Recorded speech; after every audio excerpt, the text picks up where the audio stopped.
आणि हेच बोलत असताना मला काँग्रेस आणि मवियाच्या लोकांना काही गोष्टी सांगायच्या की आताच बिहारचा निकाल आला.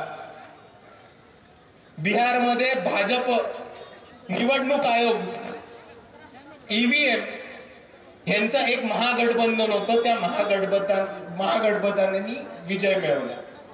पण तिकडे एक मोठी घोळचूक काँग्रेसने केली.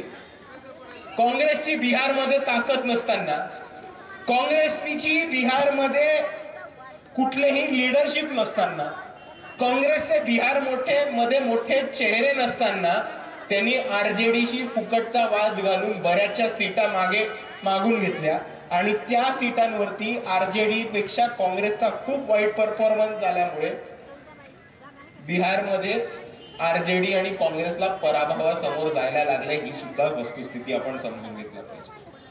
आता मला काँग्रेसवाल्यांना एकच गोष्ट सांगायची की तुम्ही बिग ब्रदरच्या भूमिकेतनं जरा बाहेर या. तुम्ही ज्या ठिकाणी बिग ब्रदरच्या भूमिकेत जाता त्या बिग ब्रदरच्या भूमिकेमध्ये जाणं जरासं थांबवा. आम्ही तुम्हाला ब्रदर मानू आणि आम्ही तुम्हाला ब्रदर मानून तुमच्याशी युती सुद्धा करू, पण तुम्ही आज बिग राहिलेले नाहीत हे काँग्रेसनी समजून घेतलेलं पाहिजे.